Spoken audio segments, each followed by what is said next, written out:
Après l'inceste, comment arrêter de me cacher? Après l'inceste, on se cache de plein de manières directes et indirectes. Premièrement, physiquement. On s'isole, on vit seul, peu de relations ou pas du tout.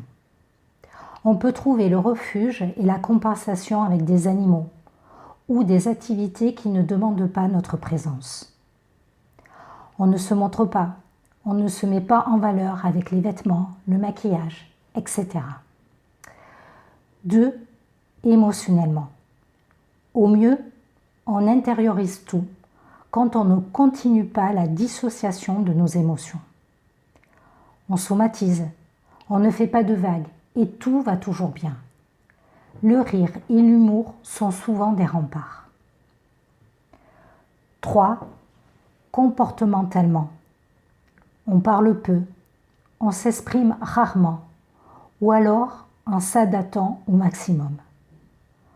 On ne prend pas sa place, on ne s'autorise pas à faire. Pourquoi on se cache? D'abord par peur.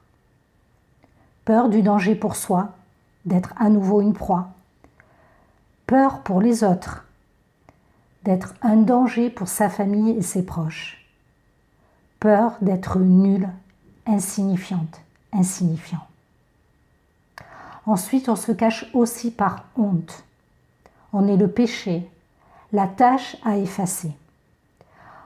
On est ou on se sent inutile. Quoi qu'il soit arrivé, sache que tu es innocente, innocent. Sache aussi que tu es un être divin.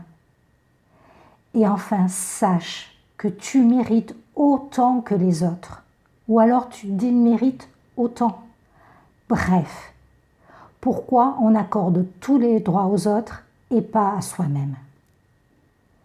Pour arrêter de te cacher et pour sortir à la lumière du jour, tu peux 1. Changer l'histoire que tu te racontes et 2. Intégrer que tes traumas et ton vécu sont derrière toi. Tu as déjà assez payé pour quelque chose dont tu n'es pas responsable. Tu as le droit, ici et maintenant, de commencer à respirer et vivre. Tu as le droit, ici et maintenant, de jouer au grand air. Je suis Monique Laura, résiliente et spécialiste de l'ex-inceste.